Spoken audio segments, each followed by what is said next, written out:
Hello friends, ಎಲ್ಲರಿಗೂ ನಮಸ್ಕಾರ. Welcome to S kitchen corner. ಇವತ್ತು ಎರಡು ಟೈಪು ಚಟ್ನಿ ಮಾಡ್ತಾ ಇದ್ದೀನಿ, ಕೆಂಪು ಚಟ್ನಿ ಮತ್ತು ಕಾಯಿ ಚಟ್ನಿ. ಅದು ಹೇಗೆ ಮಾಡೋದಂತ ನೋಡೋಣ. ಇದು ತುಂಬಾ ಟೇಸ್ಟಿಯಾಗಿರುತ್ತೆ, ನೀವು ಟ್ರೈ ಮಾಡಿ.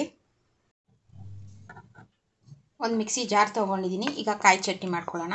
ಈಗ 1 ಕಪ್ಪು ಹಸಿ ಕಾಯಿ ತೊಗೊಂಡಿದ್ದೀನಿ, ಅದನ್ನ ಹಾಕ್ತಾ ಇದ್ದೀನಿ. ಇಲ್ಲಿ 1 ಪೀಸು ಶುಂಠಿ ಹಾಕ್ತಾ ಇದ್ದೀನಿ, 3 ಎಸಳು ಬೆಳ್ಳುಳ್ಳಿ, 1 ಪೀಸು ಹುಣಸೆ ಹಣ್ಣು ಹಾಕ್ತಾ ಇದ್ದೀನಿ, 5 ಹಸಿ ಮೆಣಸಿನ್ಕಾಯಿ ಹಾಕ್ತಾ ಇದ್ದೀನಿ. ಇದಕ್ಕೆ 1/4 ಕಪ್ಪು ಹುರಿಗಡಲೆ ಹಾಕ್ತಾ ಇದ್ದೀನಿ, ರುಚಿಗೆ ತಕ್ಕಷ್ಟು ಉಪ್ಪು. ಇದು ಸ್ವಲ್ಪ ಗ್ರೈಂಡ್ ಮಾಡಿಕೊಂಡು ಆಮೇಲೆ ಸ್ವಲ್ಪ ನೀರು ಹಾಕ್ಕೊಂಡು ಫೈನ್ ಪೇಸ್ಟ್ ಮಾಡ್ಕೊಳ್ಳಿ. ನೋಡಿ, ರುಬ್ಕೊಂಡಿದ್ದಾಗಿದೆ. ಇದನ್ನು ಪಕ್ಕಕ್ಕೆ ಎತ್ತಿಟ್ಕೊಳ್ಳೋಣ. ನೋಡಿ, ಇದು ಇನ್ನೊಂದು ಚಟ್ನಿ ಮಾಡ್ತಾ ಇದ್ದೀನಿ. ಈಗ ಒಂದು ಗ್ಯಾಸ್ ಆನ್ ಮಾಡ್ಕೊಂಡು ಒಂದು ಪ್ಯಾನ್ ಇಟ್ಕೊಂಡಿದ್ದೀನಿ. ಪ್ಯಾನ್ ಬಿಸಿಯಾಗಿತ್ತು. 1 ಟೀ ಸ್ಪೂನು ಎಣ್ಣೆ ಹಾಕ್ಕೊಂಡಿದ್ದೀನಿ. ಎಣ್ಣೆ ಕೂಡ ಬಿಸಿಯಾಗಿದೆ. ಇಲ್ಲಿ 1 ಟೇಬಲ್ ಸ್ಪೂನು ಉದ್ದಿನಬೇಳೆ, 1 ಟೇಬಲ್ ಸ್ಪೂನು ಕಡಲೆಬೇಳೆ, ಜೀರಿಗೆ ಅರ್ಧ ಟೀ ಸ್ಪೂನು ಅದನ್ನ ಹಾಕ್ತಾ ಇದ್ದೀನಿ. ಇದೆಲ್ಲ ಸ್ವಲ್ಪ ಫ್ರೈ ಆಗಲಿ. ನೋಡಿ, ಸ್ವಲ್ಪ ಫ್ರೈ ಆಗಿದೆ. ಈಗ 1 ಕಡ್ಡಿ ಕರಿಬೇವು ಹಾಕ್ತಾ ಇದ್ದೀನಿ, 3 ಖಾರ ಮೆಣಸಿನ್ಕಾಯಿ, 4 ಬೇಡಿಗೆ ಮೆಣಸಿನ್ಕಾಯಿ ಹಾಕ್ತಾ ಇದ್ದೀನಿ. ಇದೆಲ್ಲ ಹಾಕೊಂಡು ಫ್ರೈ ಮಾಡ್ಕೊಬೇಕು.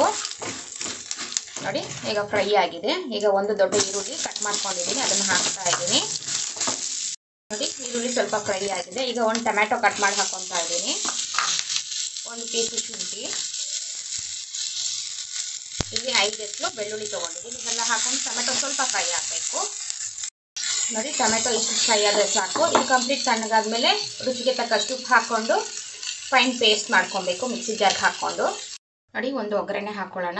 ಪ್ಯಾನ್ ಇಟ್ಕೊಂಡಿದ್ದೀನಿ. ಪ್ಯಾನ್ಗೆ 1 ಸ್ಪೂನು ಎಣ್ಣೆ ಹಾಕ್ಕೊಂಡಿದ್ದೀನಿ. ಎಣ್ಣೆ ಕೂಡ ಬಿಸಿಯಾಗಿದೆ. ಈಗ ಅರ್ಧ ಟೀ ಸ್ಪೂನ್ ಸಾಸಿವೆ, ಅರ್ಧ ಟೀ ಸ್ಪೂನ್ ಜೀರಿಗೆ, 1 ಸ್ಪೂನು ಉದ್ದಿನಬೇಳೆ ಹಾಕ್ಕೊತಾ ಇದ್ದೀನಿ, 1 ಕಡ್ಡಿ ಕರಿಬೇವು, ಇದು 1 ಬೇಡಿಗೆ ಮೆಣಸಿನ್ಕಾಯಿ ಹಾಕ್ಕೊತಾ ಇದ್ದೀನಿ. ಹಾಕ್ಕೊಂಡು ಫ್ರೈ ಮಾಡ್ಕೊತಾ ಇದ್ದೀನಿ. ಉದ್ದಿನಬೇಳೆ ಸ್ವಲ್ಪ ಕಲರ್ ಚೇಂಜ್ ಆದರೆ ಸಾಕು. ಈಗ ಗ್ಯಾಸ್ ಆಫ್ ಮಾಡ್ತಾ ಇದ್ದೀನಿ. ಕಾಯಿ ಚಟ್ನಿ ಮತ್ತು ಖಾರ ಚಟ್ನಿ, ಇದಕ್ಕೆ ಒಗ್ಗರಣೆ ಹಾಕ್ಕೊತಾ ಇದ್ದೀನಿ ಎರಡಕ್ಕೂ. ನೋಡಿ, ತುಂಬಾ ಟೇಸ್ಟಿಯಾಗಿರುತ್ತೆ ಚಟ್ನೀಸು. ದೋಸೆ, ಇಡ್ಲಿಗೆ, ಚಪಾತಿಗೆ ಎಲ್ಲನೂ ತುಂಬ ಟೇಸ್ಟಿಯಾಗಿರುತ್ತೆ. ನೀವು ಟ್ರೈ ಮಾಡಿ ಹಾಗೂ ಕಮೆಂಟ್ ಸೆಕ್ಷನಲ್ಲಿ ತಿಳಿಸಿ. Signing out from S kitchen corner. Thank you.